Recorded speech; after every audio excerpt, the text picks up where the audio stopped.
Welcome to another episode of the What We're Watching podcast. I'm Megan. And I'm Jeni, and today we're talking about When Harry Met Sally. Yay! Happy 2024, everybody!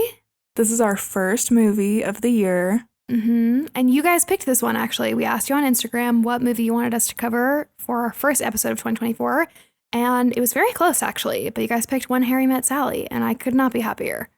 It's actually the perfect New Year's movie. Everyone always talks about this being a fall movie, and I understand why, because there's beautiful fall leaves. I think the cover of the movie is fall, too. But to me, this is not a fall movie. This is a holiday movie. Agreed. It's very fitting for this time of year. Had you ever seen this movie before? No. Me neither. Oh my gosh. I'm used to being the one that has not seen the classics, and you have. So this is fun. Okay, this is going to be really fun. Neither of us have seen it. The weird thing is, I could have sworn that I had seen this movie. I thought I had seen it. I was like, yeah, that's a great movie. Love that one. Start watching it, and I'm like, I don't remember any of this, except for the very iconic scene, which I've seen before. But yeah, I was shocked. I was like, oh, I guess I'm mixing it up with Sleepless in Seattle or something. Another Meg Ryan movie. Yeah, which love Meg Ryan. Love. Yes. Okay, so the logline of this movie is, Harry and Sally have known each other for years and are very good friends, but they fear sex would ruin their relationship.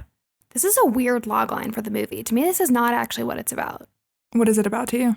First of all, I read this logline a third of the way into the movie where they weren't friends yet. So I was like, hang on. And yes, there is the quote that comes back over and over throughout the movie of, can men and women be friends? Or will they just want to have sex and then the friendship won't work? So I get that that's a theme in the movie. But to me, I did not get the vibe that the whole time they were worried about sleeping together because it would ruin their friendship. And I don't think they were, right? I don't think they were thinking about it. Once they became friends, they were just friends. And maybe it was an undertone the whole time. But yeah, I can see why the logline is weird to you. Yeah, weird. To me, that is Friends with Benefits, the Justin Timberlake and Mila Kunis movie. Oh, yeah.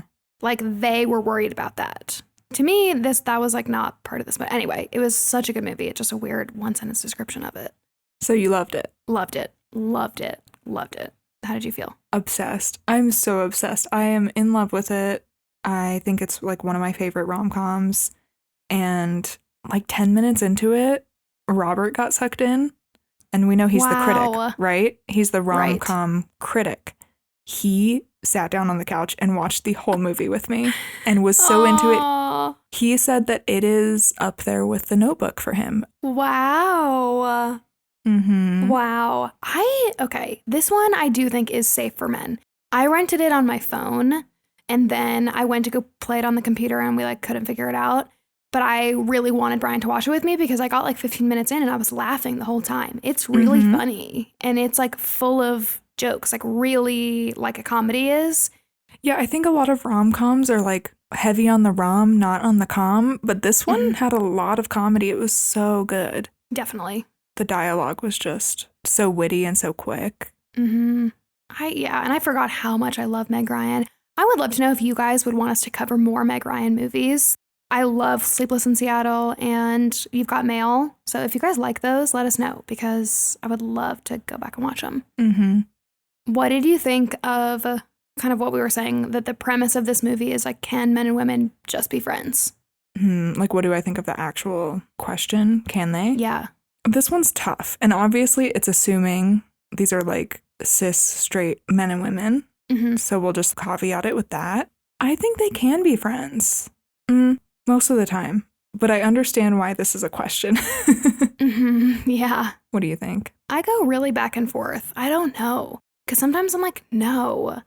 But that seems wrong. That seems my bias flags are going up saying that. I'm why do I actually think that? Because I have male friends. We both have male friends. Our friend group is probably over half male. And that's fun and not threatening or weird or there's nothing there. And I have always had guy friends, but also do I love the idea of my partner having a really close friend that's a girl? No. So I don't know. I think it's just, I don't know. I mean, can they? Certainly, yes. Well, it's kind of like in the movie when he was it's less complicated once you're both in committed relationships, Yep. then there is no will they, won't they. Yeah. And so that makes it totally different. Mm-hmm. You know what I actually think? I think this actually gets a bad rap because I feel like I've heard stories, not even necessarily in my personal life, but like on podcasts or, you know, in TV shows and movies where somebody will say that they are just friends with somebody and then it turns out that they're actually interested in that person and then their relationship ends because of their interest in that person and they end up dating that person. I'm even thinking like if we want to go pop culture, like the whole Olivia Rodrigo, Sabrina Carpenter situation.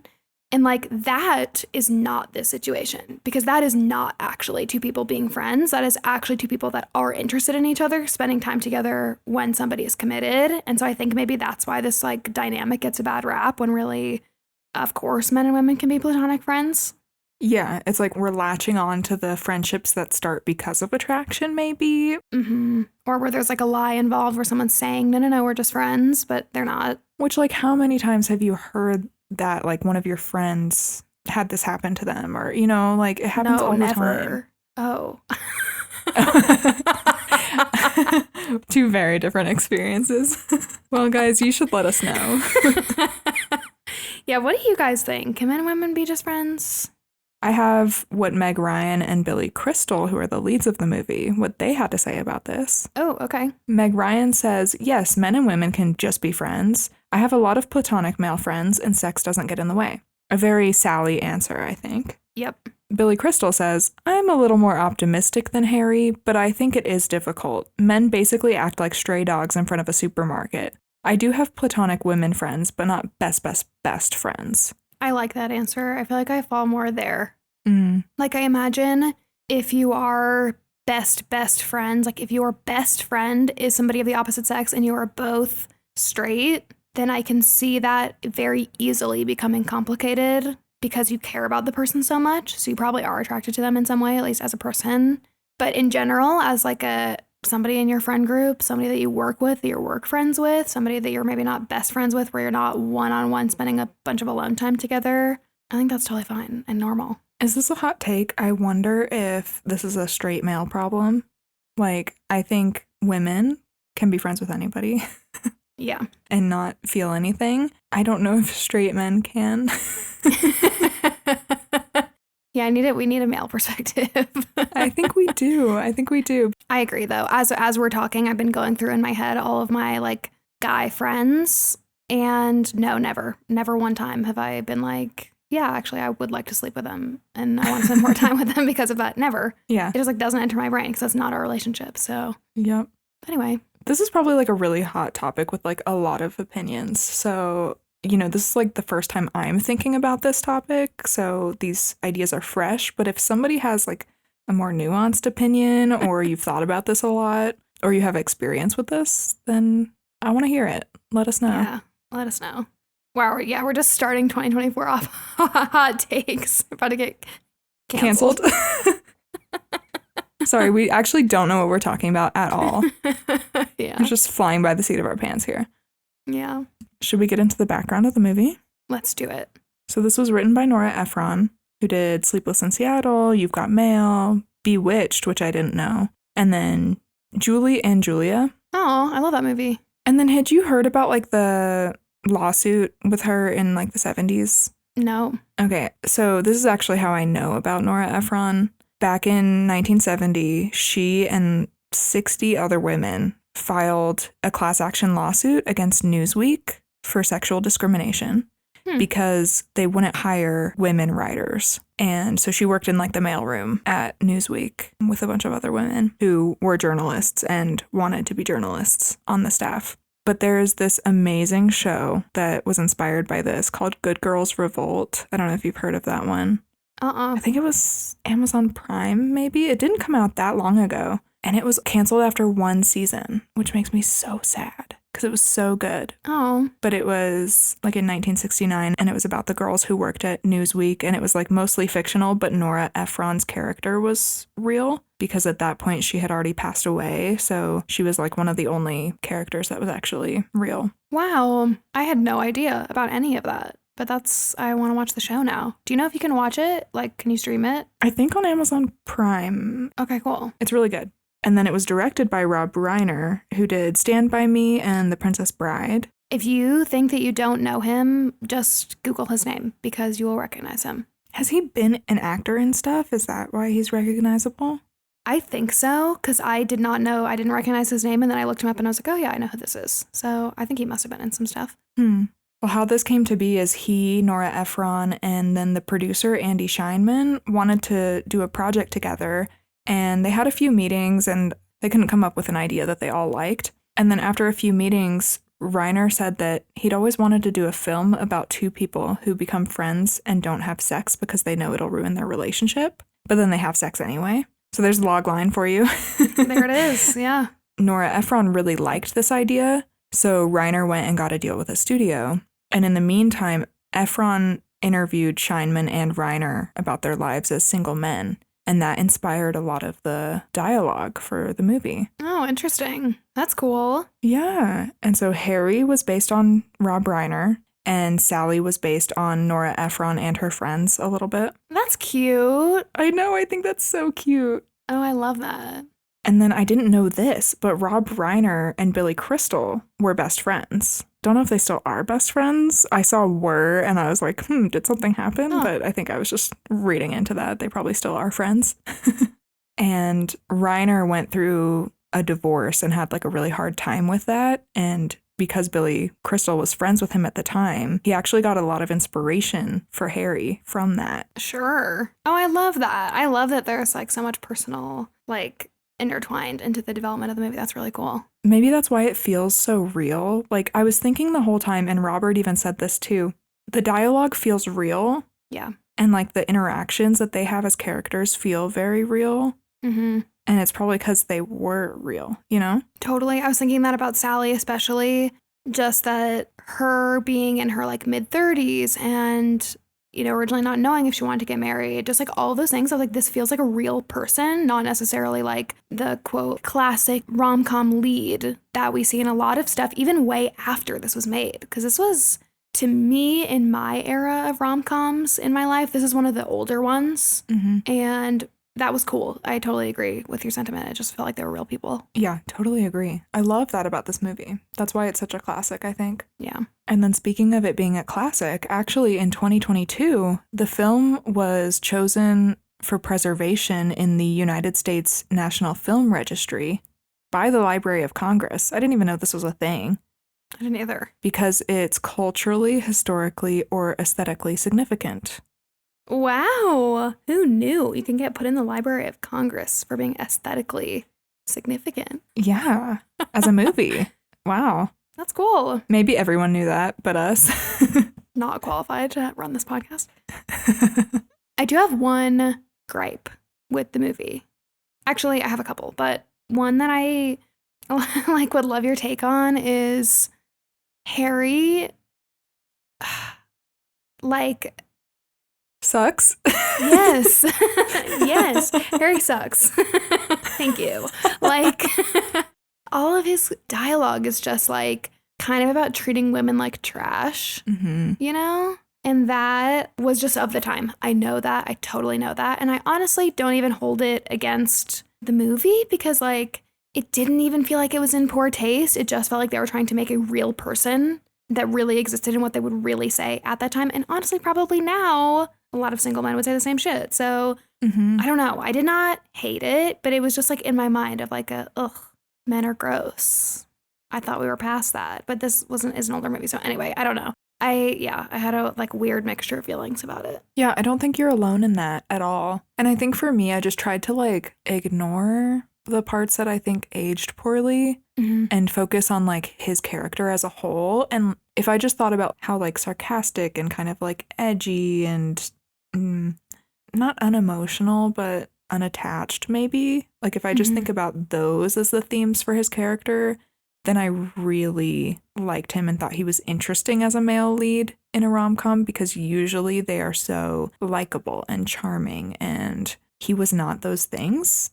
At least at first. True. But I think you're right that like a lot of what he said was gross. And it was like in their interactions of like him saying that she's like tightly wound and high maintenance, and it just was giving the trope of like, if a boy is mean to you, it means he really likes you, which is stupid and like propagates men like being rude to women and women chasing that dynamic, which I don't like.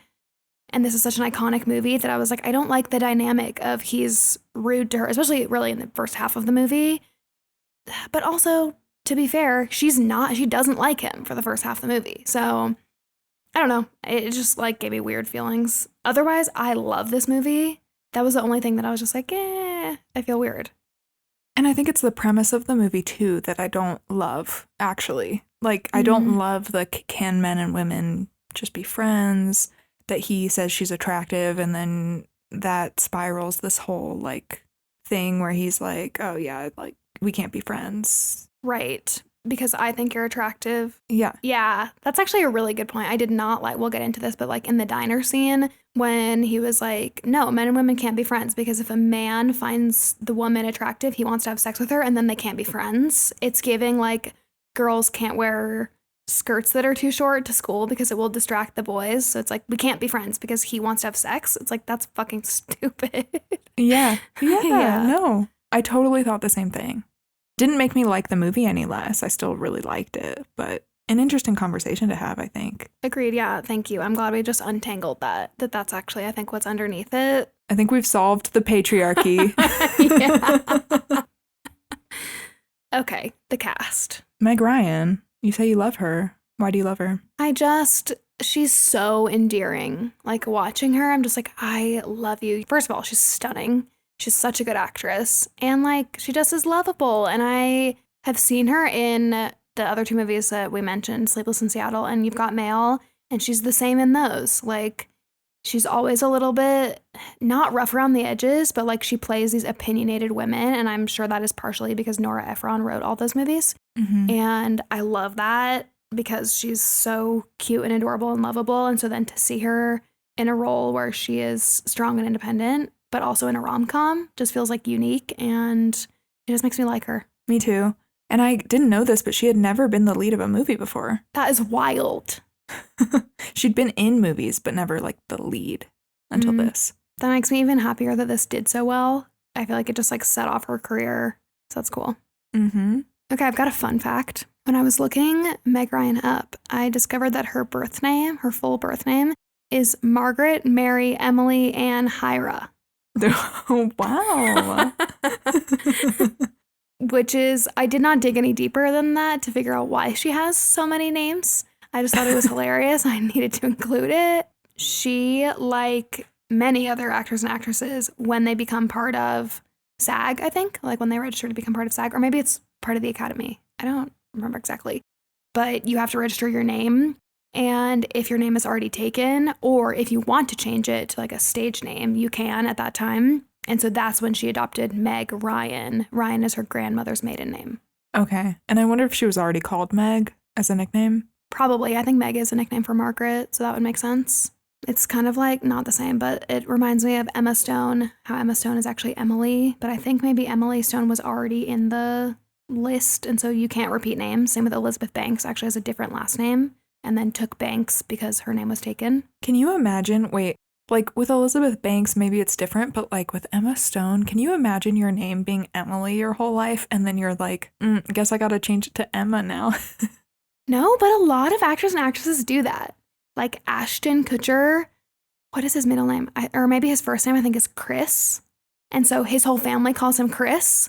And I'm pretty sure it's the same for Kristen Bell. She is Kristen Annie Bell, but she went by Annie as a kid. So I think her parents call her Annie. Just wild. Chad Michael Murray is just Chad Murray. No one calls him Chad Michael. Huh. He's just Chad. And you forget that he is a Chad. Because you always call him Chad Michael. No, he said that there was another Chad Murray who was a lot older than him, and he had to make it Chad Michael. And I think, was it Gilmore Girls that he was in? I can't remember, but whatever he was in, he was Chad Michael Murray in the credits, and it just stuck from then on, and everyone called him Chad Michael. You're right, it's easy to forget that he's a Chad. Yeah, nothing against the Chads, but... But also, anyway... Okay. This is also fun. I didn't realize this. I can like feel my mom rolling her eyes right now. I got so much hell, by the way, for our Elf episode for not including some of the, now she's actually going to kill me, some of the older cast members that we didn't know. Like who? Who did we miss? Whoever is Papa Elf. Is that, no, we did him. No, we missed Papa Elf. No, we didn't. We didn't do Papa Elf or Santa. And apparently they're really famous. And both my parents were like, I just was screaming at my phone listening because you guys were like, and that's it for the cast. And there's like really famous people in the movie. I'm screaming. I know. So anyway. Sorry for the cast members that we missed that we don't know. Yeah. Anyway, so I thought this was fun. She was married to Dennis Quaid for 10 years. I had no idea. Oh, me neither. They were married from 1991 to 2001, and they have a son named Jack. Jack Quaid. Jack Quaid, I like that name. Wait, yeah. I've heard of him. He was in something. Wait, he was in The Boys. Oh, really? And he was also in The Hunger Games. Wait, who is he in The Boys? Huey. No. Jeni, have you seen The Boys? No, but Robert loves it, but it seems too violent for me. It's so violent, but it's so good. I'm shook because Huey is so lovable and I love him and he's such a good actor. And that is Meg Ryan's son. Now you know. Sorry, I know this is not breaking news, but this is like exploding my brain. There was an interview I saw last night that I actually didn't watch, but it was him reacting to Meg Ryan's famous scene in this movie. And I put it on my list as something I wanted to watch, but then it said The Boys on it, so I was like, oh, I guess he's an actor as well. Hold on. I need to see this for myself. Jack Quaid. Oh my gosh. Hold on. Jack Quaid with parents. I need to see this. The Hunger Games, Oppenheimer, Spider-Man Across the Spider-Verse. This is a very famous guy. Yes, I know it. I know him. I also love Dennis Quaid. I didn't know they were married, and they have a famous kid. And he looks like both of them. He looks like if you smash them together. I'm sorry. I'm over it. My biggest hope is that when people listen to our podcast, occasionally they will get a nugget like this that will just like blow their mind and make them so excited like you just got. I hope so too. My parents were telling me that they learn tidbits all the time and then they end up sharing them in conversation at work because people bring something up that's related, and that made me very happy. Anything that helps you guys have more interesting conversations with people in real life. That's awesome. Yeah, we love that. Wow, okay, I'm going to be coming down off that for like a week. I'm going to be telling everybody. I already know. I can't wait for Brian to wake up from his nap. Okay. Is it bad though? I actually didn't know who Dennis Quaid was, and I just looked him up and realized it's the dad from The Parent Trap, and now it's all clicking. Yes. Yes. Okay, there you go, guys. Yeah, look up Jack Quaid with parents, especially if you watch The Boys, because I didn't know they were married. I didn't know they had a kid. I had no idea that I'm a fan of their kid without realizing. If you're screaming at us like Megan's parents were in the Elf episode, I am so sorry. We need to come to it in our own time, okay? Okay, she also has a daughter named Daisy.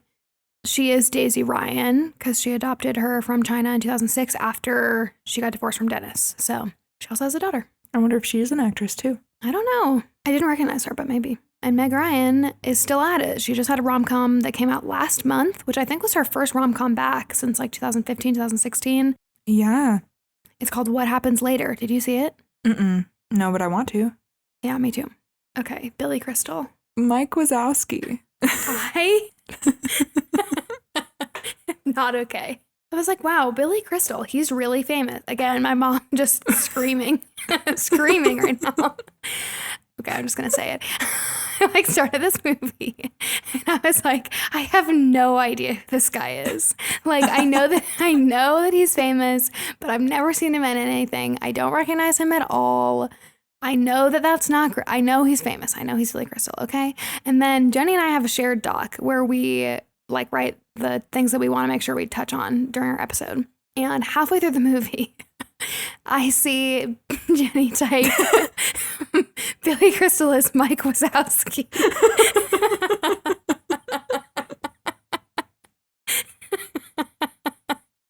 I just function for like the next hour of the movie. It's like you can really tell when he starts doing the silly voices in this movie. You're like, that is Mike Wazowski. But I actually didn't know either until after I finished the movie. I had just passed the part where they did the weird accents. When I saw it, I was like, oh my God, this makes so much sense. Mike Wazowski. Yes. He's like such a talented voice actor. Totally. Tom Hanks and Michael Keaton were actually offered the role of Harry, but turned it down, which I think is interesting. Because then Tom Hanks was in Sleepless in Seattle, right? Mm-hmm. Yeah, imagine. And he's the lead in You've Got Mail. Imagine if he had also done this one and they would have been just the two of them. The trifecta. Yeah. I can't see Tom Hanks in this, though, because, okay, I just feel like, once again, I'm just gonna... When he was in Sleepless in Seattle, he plays... I don't think this is a spoiler. I think this happens in literally the first 15 seconds of the movie. You'd find this out. He's a dad. I'm pretty sure he's a single dad. And it's just like very endearing. And you fall in love with him in the movie, like immediately. And this would have been an interesting, I think, because I think this was like, I think Sleepless in Seattle might have been Tom Hanks' first rom-com.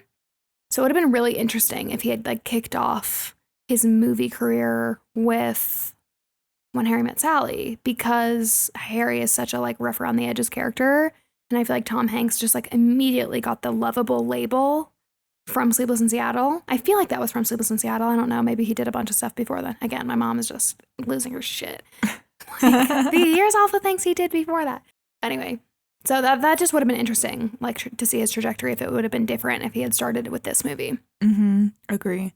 But I could see Michael Keaton doing it because Harry is just a little rough around the edges. And I don't know, I feel like Michael Keaton kind of is too. I totally agree.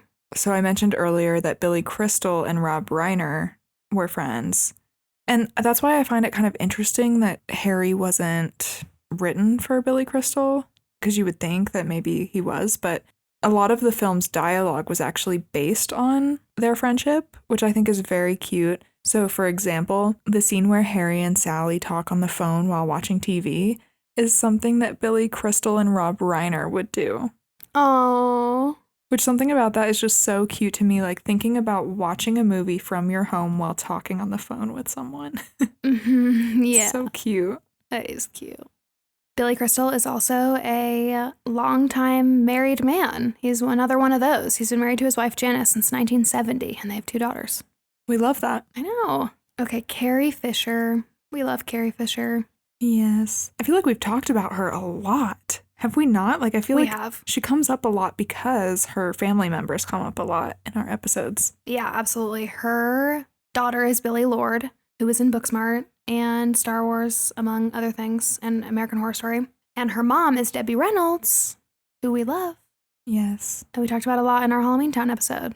I think she's pretty unrecognizable in this movie, though. Like, Robert had no idea that was Carrie Fisher. I had to tell him. No, same. I had no idea until I was reading our doc today way after I watched it. I had no clue. I was like, oh my God, Princess Leia is in this movie. I think it's because her hair is short. Mm-hmm. Definitely. And then we have Bruno Kirby, who plays Jess. I did not recognize him really from anything, but he's been in a few big movies. He was in City Slickers, Good Morning Vietnam, and The Basketball Diaries. So I think he was maybe just a little bit before our time. And he also passed away in 2006 due to complications of leukemia in his mid-50s. So I think that's also why a lot of you guys, as well as us, probably didn't know who he was because he hasn't continued to be in a lot of stuff, obviously. So That's sad. This is weird, but I think that Nora Ephron also passed away due to complications of pneumonia that came from leukemia. Wow. In 2012, so 6 years after this. Wow. Sad. I could be wrong, but... Well, they were a great, quad. I loved all 4 of them in this movie. I think so, too. Should we get into it? Yeah, let's do it. I'm so excited. I know, me too. The movie starts with this weird, in my opinion, little vignette scene of an older couple talking to the camera, almost like a mockumentary style. And they're recounting when they met and how they fell in love, their story, briefly. They have these throughout the movie. What did you think of these little scenes? Is it bad that I feel like I was missing the point of them? For some reason, the women seemed so uncomfortable in every one of those that I was like, is the point that like these men are viewing it differently? Like, I think I was reading into it too much, but it was kind of weird. I hated it. I thought it was weird. I really hated it. I just didn't think it was necessary. What's interesting is I read that when Nora Ephron didn't feel like writing, she would interview the crew and get their perspectives on their relationships.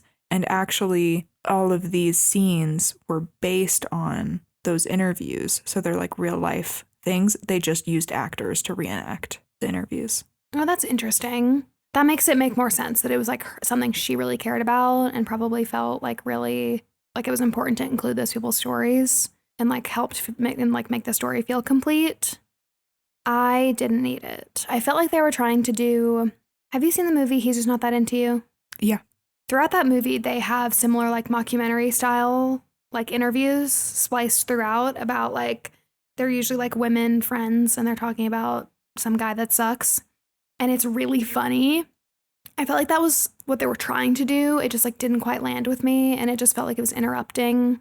I don't know. I didn't need it. Yeah, I understand that. Okay, so when we get done with the weird scene, we see young Sally. She pulls up to the side of the street. It was a college campus. She like pulls up through a college campus in a fully packed car. And when she pulls up, she looks out the window and her friend Amanda and Amanda's boyfriend Harry are just making out. And they finally break apart and Amanda introduces Harry to Sally. And we find out that Harry and Sally are driving to New York together because they're both moving there. Which I think is like such a weird setup. Like I'm just trying to picture this. Okay, it's, I think the 70s, right? Like 77 or something when they say that this took place. And I'm like, okay, is it normal that like, you know, two people who are moving to New York at the same time and then you coordinate for them to go together, but they've never met? It was confusing. Yeah, maybe it's normal. Yeah, as you're saying that, I'm like, okay, no, I guess I could see that. Like, if you were the person in the middle and your boyfriend and one of your friends were moving to the same city at the same time and they were each going to road trip, would you just connect them if one of them didn't have a car? Probably, yeah. But for that to be the opening scene of the movie, it was kind of confusing to see Amanda introduce them and then Harry get in the car. I was like, wait. Wait, what's going on? I kind of love it, though. Yeah. It's weird, and I like it. Yeah. So they spend the whole drive bickering. Harry is spitting grape seeds out the window. Yeah. And she's disgusted.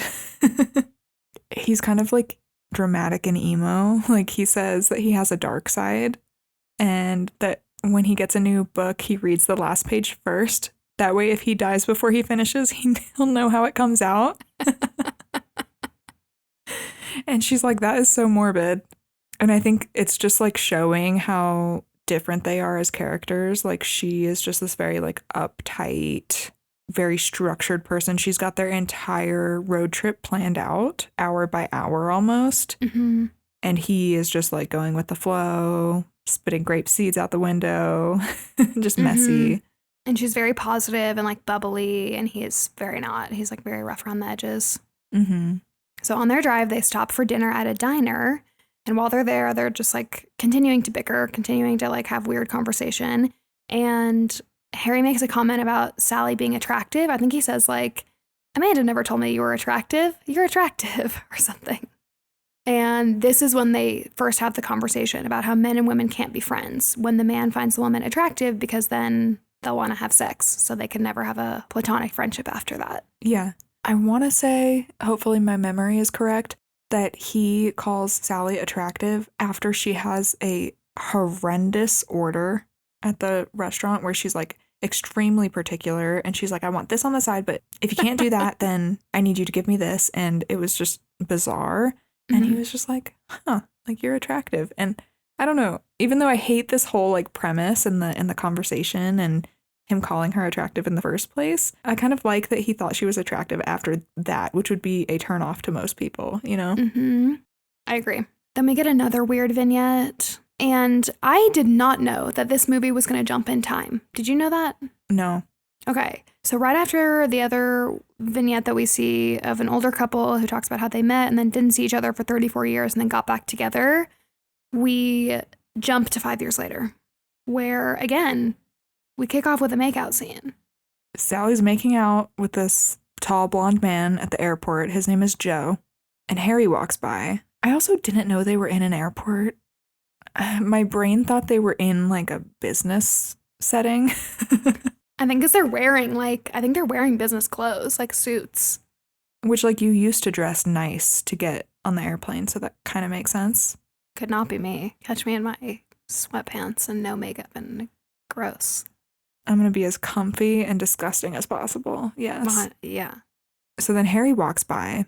Okay, my thought was here, he totally recognized Meg Ryan, right? Sally. Me too. Yeah.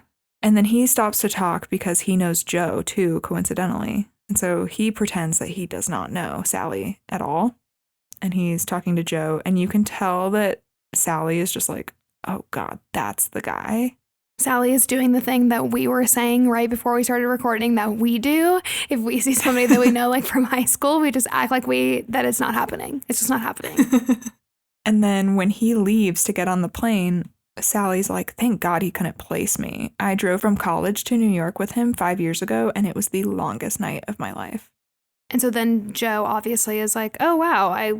He wouldn't have put together, obviously, that they knew each other because he knows Harry from work. And so Sally recounts the whole night to him. During this conversation, we find out that Sally and Joe are newly together. I think they've been together for like a month. And they kiss before she gets on the plane and they say they love each other. Yeah, and it's definitely the first time. Mm-hmm. And so then this made me laugh. This is, like Jenny, you were saying, like kind of an ongoing joke is that Sally is a very difficult orderer. Like all of her orders are very particular. And so we see this on the plane. So she is on the plane and she orders a very complicated Bloody Mary, which I'm like, I want a free Bloody Mary on the plane.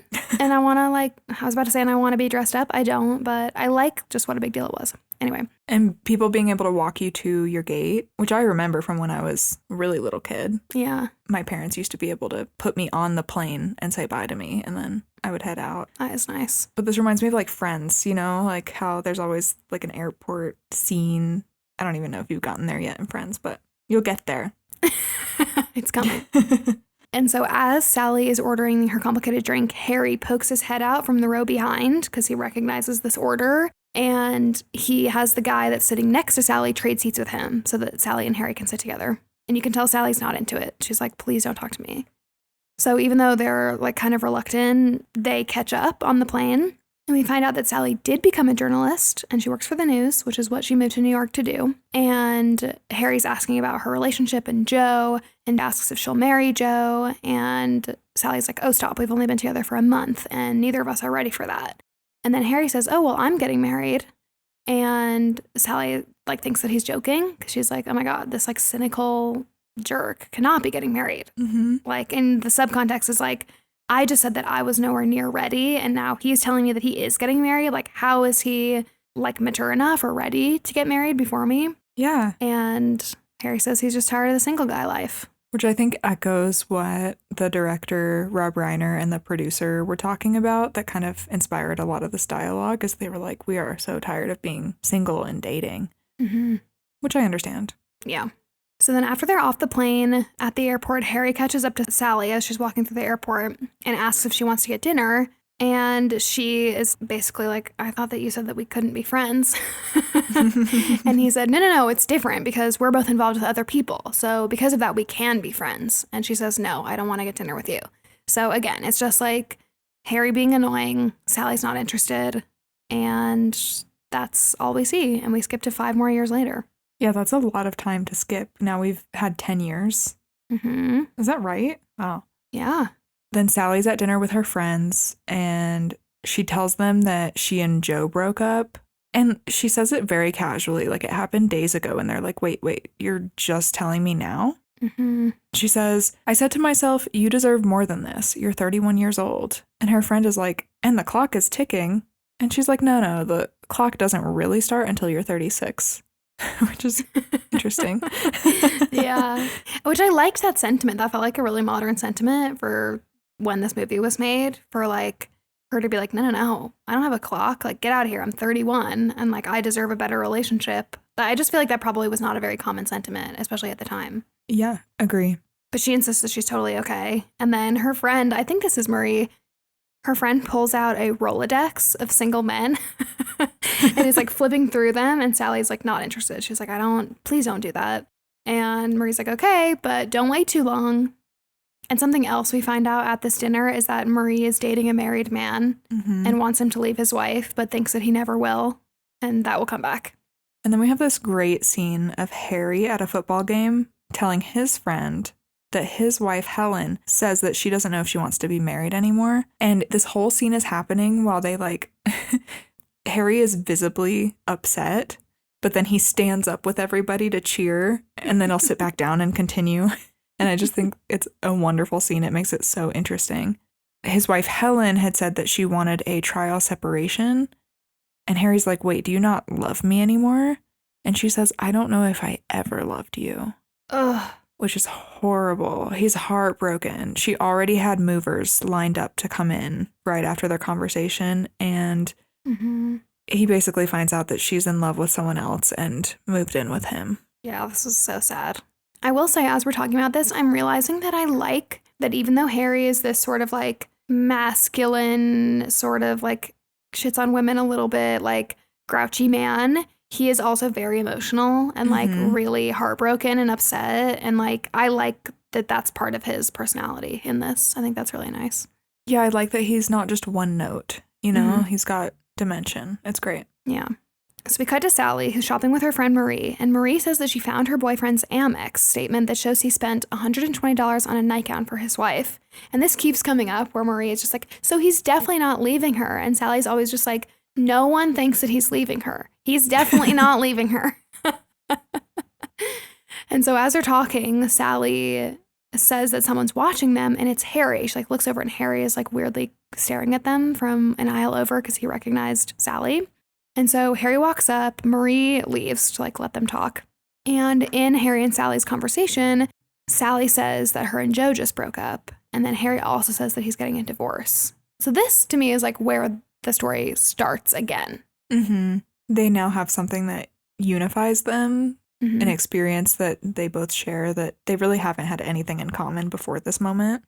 So they go to coffee, and Sally talks about how she and Joe used to want the exact same thing. They wanted to live together and not get married because all of their friends who got married were unhappy. They wanted to be able to like travel on a whim and do all of these crazy things. And it turns out they never did any of those crazy things, which I think is so interesting. I just feel like it's really realistic for people to be like, yeah, like I want this like total freedom to do whatever I want. And then you still end up not doing whatever you want. It's like not what you thought it would be. Yes. And then Sally talks about how one day she was watching her friend's daughter and they were playing I Spy. And the daughter saw two parents and kids and said, I spy a family. And then Sally just starts crying out of nowhere. And she realized what she actually wanted. So she told Joe, you know, like we don't actually do the things that we said we were always going to do. Without kids, and I want kids, and he didn't.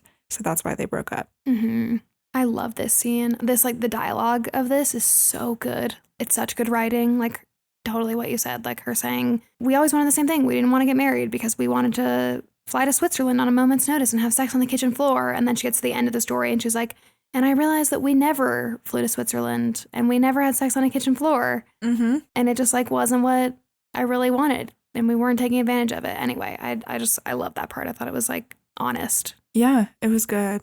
So Sally actually invites Harry to have dinner with her. She asks him out. We get another weird vignette. I'm not even going to get into it. And then we see this montage of Harry and Sally living their single lives. While we're getting that montage, we hear a phone call between Harry and Sally. And I think the point is just to depict that time is passing and they're becoming friends and they're becoming closer and more adjusted to their single life. We do hear, though, on the phone that Harry says he's having a hard time. We knew this. And Sally says basically all the reasons why she's doing so well. Again, we've heard both of them say that before. And then it ends with both of them watching Casablanca while they're on the phone, which is the scene you were talking about earlier. Which is, yeah, something that they were actually bickering about on their road trip. So it's kind of funny that it came back here. Yeah. And then Harry explains that there are two kinds of women, high maintenance and low maintenance. And he says Sally is the worst kind because she thinks she's low maintenance, but she's actually high maintenance. And I didn't know this at all, but this movie actually popularized the term high maintenance. Huh. That's cool. I just assumed that it was like very much in the like zeitgeist and that's why they used it. But no, vice versa. That's really cool. These are the kind of facts that I love, and these are the things that make me appreciate pop culture and movies because they really do shape society and culture, and that's why they're so important, and it's so important nowadays that they're diverse and that they explore themes that they haven't explored before and that real people face. And so I love this. I know this is like something so minor. It's the term high maintenance, which I don't even love. But it just excites me to think like, wow, this like really had an impact. Yeah, on people's language. I love that. I also love this scene because like, I know that I was shitting on Harry, but like it is funny when he's like, you're the worst kind. You think you're low maintenance, but you're actually high maintenance. And then he uses the example from when they went to the diner, I think, forever ago, or maybe when they were at dinner where he's like, you order a house salad and you like think that's going to be it. And then you ask for this on the side and this to be special and blah, blah, blah. And I just thought it was funny. I love that part. So then we see Harry and Sally walking down the street talking about their recurring dreams. And Harry asks Sally to go to the movies and she says she can't. And he says, why? Do you have a hot date? And she says, yes, she does. So this is like the beginning of this sort of like weird ships in the night situation with the two of them where they're always kind of dating people and they act like they're not interested in each other because they're with other people. But anyway, he says that he thinks it's great she's going on a date, that she's getting back out there after their breakups. And then he tells her to wear skirts more because she looks great in them. Don't love that part. But I don't love that part. She liked it. But she liked it. Like when he said it, I was like, ugh. And then when she liked it, I was like, oh, I guess that's a compliment. And that is nice that like, I don't know, maybe this is just my misogyny showing. Like it is nice. He's such a nice guy. He likes her skirts. If somebody said, hey, I like it when you wear hats or something, like you look really good in hats, then like we wouldn't think anything of it. But it's because it's a skirt that it's like, yeah. So then a little bit of time passes and they've both been on their first date back in the dating world. And both of them have terrible dates. Mm-hmm. Sally's date used her hair to floss his teeth or something. Yeah. Gross. And then Harry's reminded him too much of Helen and he had to leave early. But he did still sleep with her because that's Harry's MO. Mm-hmm. So then we see Harry and his friend hitting baseballs and his friend, this is Jess. He is so confused why he isn't sleeping with Sally because he's like, you like spending time with her so much. And Harry is like, yeah, it's great. I never lie to her. I tell her everything, even about like the women that I'm with.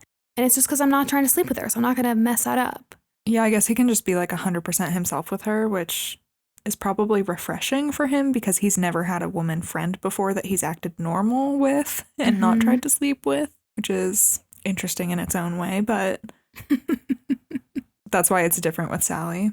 Mm-hmm. So then Harry and Sally go to a diner, and Sally mentions that she's so glad she never got involved with him because he's always lying to get away from women after they sleep together. Harry's talking about how, like, yeah, I'll just make up that I have to be somewhere or that I have an early practice for something. And, you know, she's basically just talking about how Harry sucks, and she's glad that they're just friends. And then Harry says basically just that the women don't mind that he, like, leaves quickly because they had a good time. And Sally's like, how do you know? And what they're actually saying is like, how do you know that they aren't having fake orgasms? Like, how do you know they're not faking it? How do you know they actually are having a good time? And he's like, oh, I know. I just know. And then Sally fakes an orgasm in the diner and people are looking and she is screaming. I was just watching this like Oscar, immediate Oscar. Had you never seen that scene before? No. Because this is like the only snippet that I had seen before. Oh. Which is why I thought I had seen the movie. This is the scene that you were saying is like the famous scene. Oh, okay. Okay. I get it. I totally get it. I didn't feel like this was in character for her at all. I don't know if you felt the same way. It just didn't seem like her. I don't know. Sally like surprises me a lot because she is so, what's the word? Like headstrong. She's so headstrong and that like clashes with a lot of her other character traits. So I don't think it really surprised me, but I think a lot of her character is kind of surprising just by nature. So it did not throw me off. And I guess this isn't the only time that she does something where everyone's like staring. So yeah, maybe it was just me. But the idea for this scene happened because the film was spending too much time with Harry and focusing on him too much. And so they were trying to figure out how to give Sally more, like how to give her something to talk about. So Nora, Ephron thought that talking about faking an orgasm would be a good idea for this. And Meg Ryan said, oh, why don't I just fake one? Because she thought that it was in line with what her character would do. Oh, I love that that was her idea. That's fun. Yeah. Yeah, me too. Something I didn't realize when we started watching this movie is how many lines, like iconic lines and sayings, came from this movie. And one of them is that during this diner scene, after Meg Ryan is done faking her orgasm, there's a woman that says, I'll have what she's having from like the table over. Yeah, iconic line. And this was actually Rob Reiner's mom who delivered this line. Aww. And Billy Crystal is the one who came up with the line in the first place. Oh, that's fun. Yeah, I think that's so cute. And you can actually go to this restaurant in New York, and above Harry and Sally's table, it says, where Harry met Sally. Hope you have what she had. I love that. I want to go. Yeah, we'll have to go. Okay, so then we cut to Christmas time, where Sally is buying a Christmas tree and Harry helps her carry it back to her apartment. And then we jump to New Year's, where they're dancing together at a New Year's party. And this felt very intimate to me. Yeah. Because they're dancing like cheek to cheek. They close their eyes. And then right before the countdown, you can tell that they like kind of panic about whether they're going to kiss. And so Harry asks if she wants to get some air. And they run outside and just like awkwardly stand there for a second and then go, oh, well, Happy New Year. And then they like peck quickly. Uh-huh. And yeah, anyway, it was such an awkward scene. But they do say that they'll be each other's date next year for New Year's if they don't have one, which is important. Yeah, and I feel like for me, this was the like first scene where I was like, oh, they both feel something between them now, but they're not acting on it. Yes. I also thought it was weird that they kiss. I was like, why? They do that a lot. I know. Yeah, this comes back. Did Friends do that? This was my exact thought. Mom, sound off in the comments. Did people kiss their friends on the lips? Please tell me. Because we don't do it now, and we're not going to start it again because I don't like it.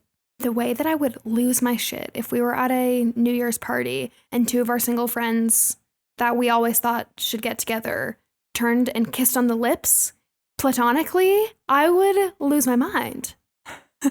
Maybe like for New Year's, though, it's different because then it's like the first kiss of the new year. Maybe it's different. Yeah. Okay. You guys can tell us. I don't know. We haven't been single in a long time.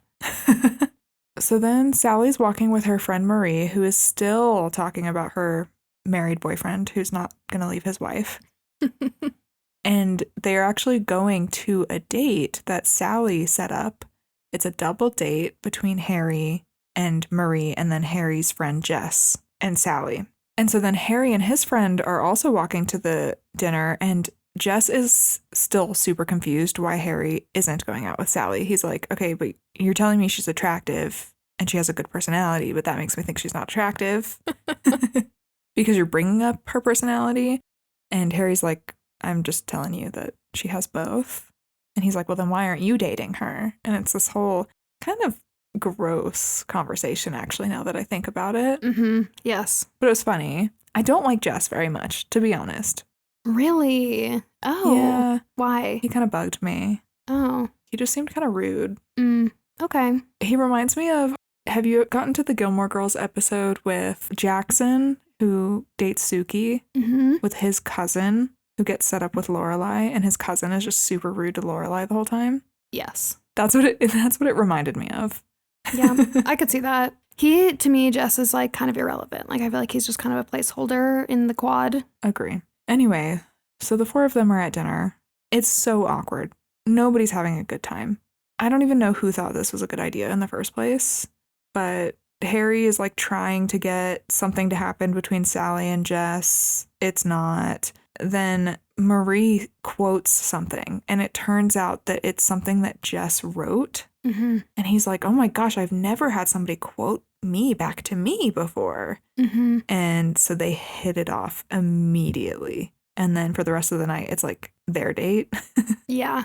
As they're walking away from the date, Marie asks Sally if she minds if she goes out with Jess, because technically Sally and Jess were the ones that were supposed to be getting to know each other on the date. And Sally's like, no, but just like wait a little bit because I don't want Harry to feel like hurt. He gets kind of weirdly emotional about this stuff because I don't want him to think that you're not interested and be upset. And then Harry is having the exact same conversation with Jess because Jess is interested in Marie. And Harry's saying, well, just wait a while to reach out to her because I don't want Sally to be offended. And then the four of them all group back up and Jess says that he got a cab and Marie jumps in the cab with him and they leave together. So just caution to the wind. Hilarious. I loved that part, actually.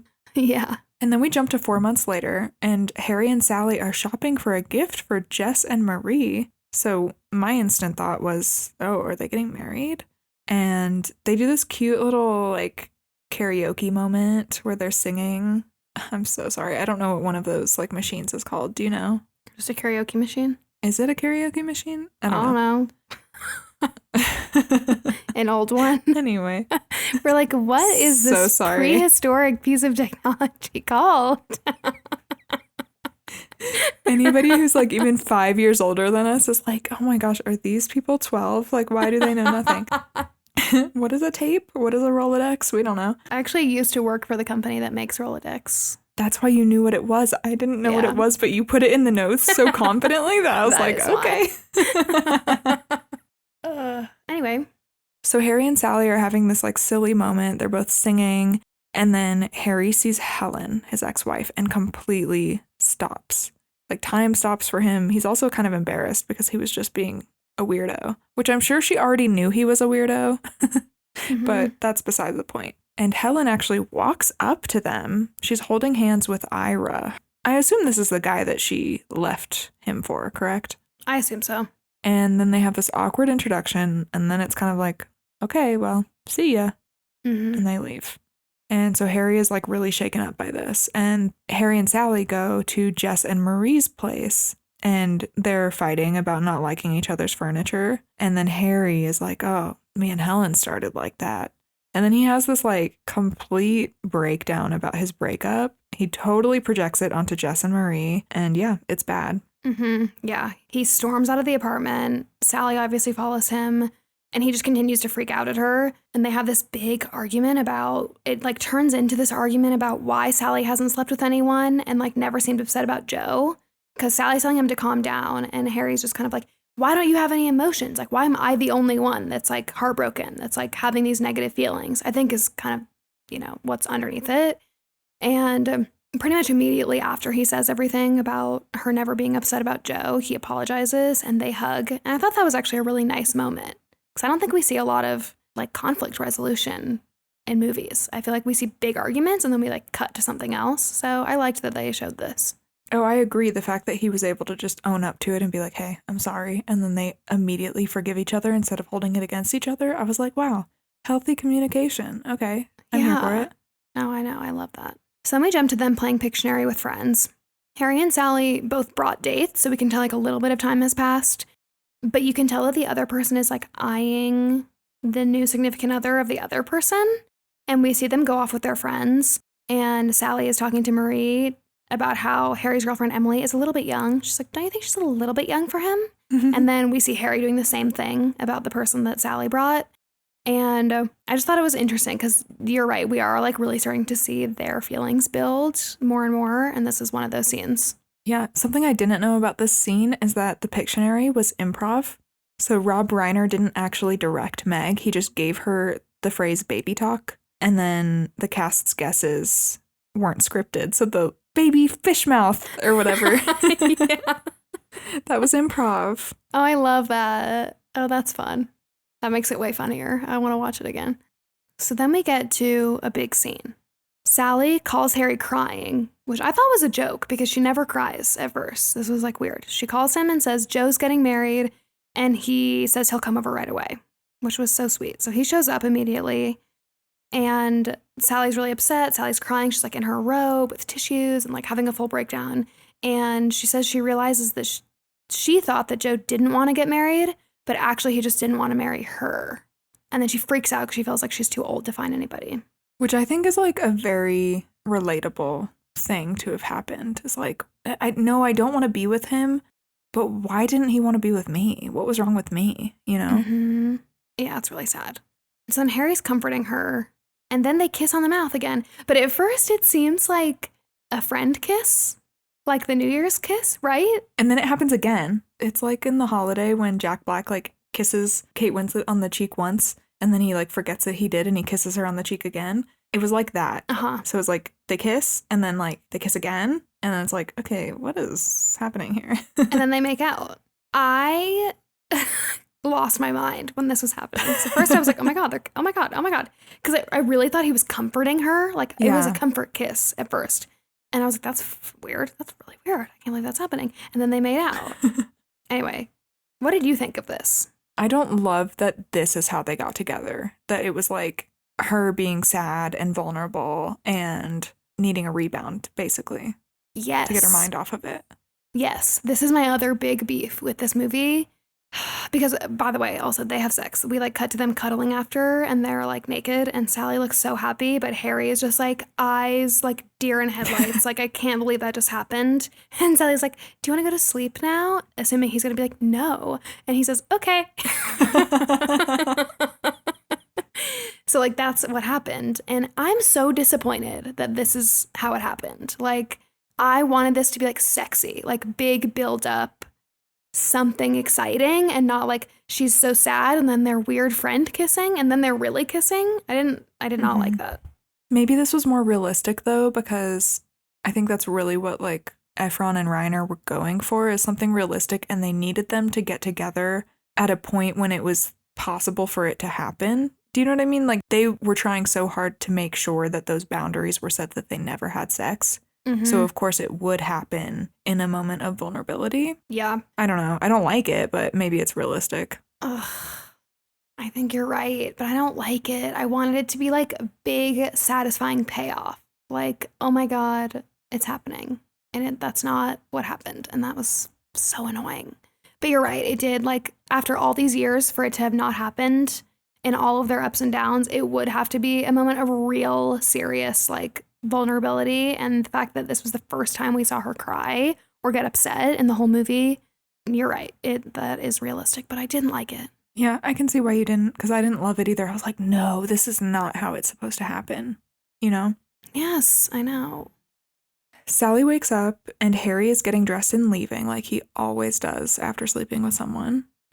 And he's acting weird, but then he says he wants to take her to dinner after work. So that was kind of interesting to me. Me too. Because I didn't really get why, but I think because he still wants to be friends with her and he wanted it to be normal, but he didn't feel normal about it. So he's like, okay, we'll talk after work today. And then Sally calls Marie, obviously, and Harry calls Jess. And we get this really funny scene of Marie and Jess in bed together, each talking on their own landline. And then we see, like, on the side of the screen, Sally talking to Marie and Harry talking to Jess about what just happened. And basically, they're just both freaking out. And their friends at first are just like, yes, finally, it happened. And then I think as Harry and Sally are like, no, it was a mistake. They were just like, oh, yeah, well, just, push past it. It's going to be fine. I heard that scene was really hard to film, which I could totally see why. I loved it, though. It was so funny. Yeah, it was so good. And then they get to dinner, and Sally is like, I hope I say it first, is what she's thinking, that it was a mistake. And Harry is like, I hope that she says it first, too. And so she does say it first. She's like, hey, like, this was a mistake. He's relieved that she thinks so. He's like, oh, I'm so glad that you think so, too. And you can see she's kind of bummed for a second because she was kind of hoping that he would say, no, it wasn't a mistake. Yeah, I think it just like offended her a little bit. Like, you know how even if you agree for somebody else to say it, it's just like, oh, wait, I was supposed to be the one that thought that, not both of us, not you too. So, yeah, totally. So the rest of the dinner just seems kind of like awkward. They kind of sit quietly and eat. And Harry's like, isn't it nice to have somebody that you can just sit quietly with? But you can tell it's awkward. And they're just trying to like make it feel normal. And then we see Harry and Jess walking in the park. I thought this was so funny. They're like walking, speed walking with their hands up in leggings. Just like, it's like the mom speed walk date, which I love. Like all they needed were those little tiny 2-pound weights in their hands.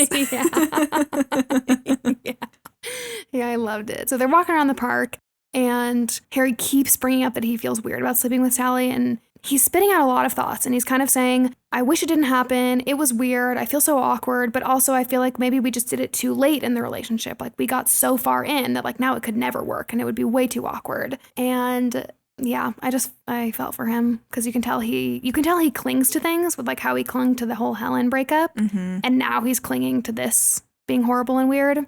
And Sally is too. Sally goes to a dress fitting with Marie for their wedding. And she asks specifically if Harry's going to bring anybody. But Marie says she doesn't think so. So that's good. Also, her dress is very 80s. Like, Very. Robert goes, so what do you think about her dress? Which means he didn't like it. I appreciate that he asked instead of saying, I hate that dress. And so at the wedding, Sally is the maid of honor and Harry is the best man. I need you guys to watch this scene and just report back because, I'm going to try to describe it. Marie and Jess are standing facing the person marrying them, the officiant. And then Harry and Sally are standing literally to where their shoulders are touching the bride and groom, facing each other on either side of the bride and groom. And it's so awkward. I'm like, why are they so close? Because now Harry and Sally are staring into each other's eyes as the pastor is like officiating the ceremony. It was just weird. It was so funny to me. I didn't notice that, but you're right. They were like weirdly close. Yeah, maybe it's because I got married this year and like we did the rehearsal and there's just like so much planning about that I'm like, how did this happen? How are they so close together? It makes no sense. Anyway. And then at the reception, Harry and Sally are like making awkward small talk and then it just like blows up into a fight. The whole thing is just awkward and it's only been 3 weeks since they had sex. So Harry's like, okay, we should be moved on by now. Mm-hmm. And I'm like, dude, it's been 3 weeks. It is no time. And she feels the same. As they walk back into the reception, Jess makes a toast to Harry and Sally. And they're like, basically, thank God we didn't find either of you attractive because that's how we ended up together. Yeah. And so then the next Christmas, we cut all the way to the next Christmas, which I feel like is a ways from this. Like, I feel like we jump in time here a little bit. I don't think so because the wedding itself was kind of wintry themed. And then I think how the conversation, like the awkward small talk started is Harry said something like, I hate the holidays or the holidays or he said something about the holidays. Mm. So I think it might have been like November. Okay. That makes more sense. Because we see Sally carrying her tree by herself, which is supposed to be like a callback to when Harry helped her carry it and now she's doing it alone. Mm-hmm. And Harry is leaving her a bunch of voicemails. He's calling her all the time, leaving voicemails saying it's the season of forgiveness and he's ready to grovel. And we just see like repeated scenes of him leaving these voicemails, trying to get her attention, trying to like make it better. And it works. Sally finally picks up and asks what he wants. Harry apologizes and asks her to be his date for New Year's because, if you guys remember, the year before they said if they didn't have a date, they would take each other to the New Year's party they always go to. And she's just like, no, I can't do this anymore. I'm not your consolation prize just because you don't have a date. Sad. It was sad. Yeah. But also good for her. It made me feel good for her. I think so too. Because I honestly think like he's expecting them to just like sweep everything under the rug. And I'm like, no, you got to like deal with this. Mm-hmm. Yeah. Harry's alone on New Year's. He's watching TV. Sally actually goes to the party and she's talking with this random guy and she's not having fun at all. She's like fake laughing at his terrible jokes and she's like whispering to Marie, I've got to get out of here. And then Harry's going for a walk by himself and he's in his mind having flashbacks of his and Sally's friendship and he's cutting back through like the whole movie, basically all the little moments. And he has this realization. And so he starts running and he tries to get a taxi, but he can't. So then he just like runs to the party. Mm-hmm. And so at the same time, Sally decides to leave because she's not having a good time. She tells Marie she's leaving. And as she's heading towards the door, Harry runs inside. And this is it. This is what we've been waiting for. Mm-hmm. Harry says he loves her. And I'm pretty sure he says, do you have anything to say? Like, I love you back. Doesn't he make some like funny comment or something? She basically just says, I'm sorry, but like, you can't just expect everything to be okay because you came in here and said that you love me. And then he lists all the things he loves about her. He's like, no, I love that you do this and this and this. It was so cute. And her forehead crinkle. And then we literally cut to her forehead crinkle. Yeah. And then he says, I think my favorite line of the whole movie. He says, when you realize you want to spend the rest of your life with somebody, you want the rest of your life to start as soon as possible. Because he's saying like, I'm not here just because of New Year's. I'm not just here because I like am alone on New Year's and I need someone to kiss, I'm saying it because I want to start my life with you immediately because I realize that I do love you. And I love this quote. I knew this quote. I didn't know it was from this movie. So that was fun. That makes me happy. Yeah. And then she says, when you say things like this, it makes me impossible for me to hate you. And then she says, but I hate you. And then they make out. It was good. Yeah. That was good. It was good. It was the payoff. It was the payoff. I have heard some like people online really shit on Harry for this because they do think that he doesn't really love her or something. I don't know. There's like some hate that I've seen about this, and I don't know enough about it to explain it, but I kind of disagree. I think he did love her the whole time. Totally. I think so too. I just think maybe the sex part, because it was so complicated, I think maybe that's why it doesn't pay off the way people wanted it to. Yeah, and I mean, it's like what we were saying at the very, very beginning, because they're based on real people. Real life doesn't have that. Real life doesn't have the big perfect moment, like the big perfect get together and the perfect lead up where you can tell they're in love with each other. It's just been this slow thing over years and years and years that they had to come to. And that's not as satisfying. And they made this scene satisfying, I think, for the sake of the movie, but it makes sense that the whole movie doesn't feel that way and that people would have mixed feelings about it. That makes sense. And then they are the weird vignette at the end. Yes. Which then I was like, okay, I didn't hate it. I did not hate this for this to be like a vehicle for us to then see how they ended up, like for them to be able to like say what happened directly without us like needing a like 10 years later scene. So I did, I like that. I still don't like the vignettes. I think we could have done without them, but it was cute. For us to find out that they actually got married, that they actually did end up together, we don't get that in a lot of rom-coms. Like usually we're kind of left hanging. Like the last thing is they kiss and get together or something. And you don't like see that they actually do anything about it. So I like that we know they got married and that they're happy. Me too. But in the initial script, they actually didn't end up together. Huh. They went their separate ways. I don't know how different it was from this script or like why they didn't end up together, but they thought that would be more realistic and they were going for a realistic movie. And they were like, that's just how it happens is, yeah, they don't end up together at the end. Ugh. Tragic. Although, yes, more realistic. Totally. I don't know if they decided to make it more satisfying or I don't really know why, but I love that they did make it more satisfying. Me too. Because it was a good ending. So that's the end. That's all we get for Harry and Sally. And I don't know if people have asked if there would be a sequel or what exactly happened, but Billy Crystal explicitly said he didn't want to do a sequel. And he was like, as we got older, what would the movie be about? When Harry left Sally? When Sally got sick? Just let them be happy and where everybody wants them to be. For all of us who believe in happily ever after, that's where they live. Oh, I love that quote. I know, it's kind of beautiful. I love it. Yeah. Yeah, I love that. I'm really happy that they decided to make this a happy ending. Because that's what we need. We need rom-coms with good endings that are satisfying, and we find out that they end up together. I don't want it to be sad. I don't need that. Agree. Yay! We did When Harry Met Sally. We did. I'm obsessed with this movie. I'm going to watch it every New Year's, every holiday season, because I think it's perfect. It's so good. Yep. It's going right in with You've Got Mail and Sleepless in Seattle for me. So I'm going to add it to that rotation. I can't wait for you to see those movies, by the way. You're going to love them. I do like Sleepless in Seattle, but it's been a really long time since I've seen it. But I've definitely never seen You've Got Mail. So okay, you have seen Sleepless in Seattle. I think Sleepless in Seattle is better of the two, but You've Got Mail is really cute too. I'm so excited. Well, I love this. I also think like, you know, we talk about rom-coms every now and then and they're cheesy, especially rom-coms nowadays and like in the era of, you know, the like streamer rom-coms that are kind of corny. Yes. And that they're just like good fun, you know? This is like an actual good movie.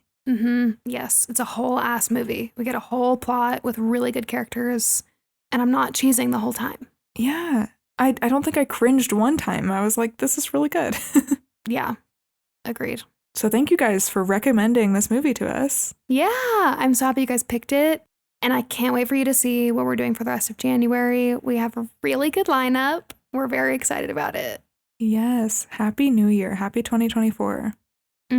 We are wishing you guys the best start to your new year and a very happy, healthy 2024.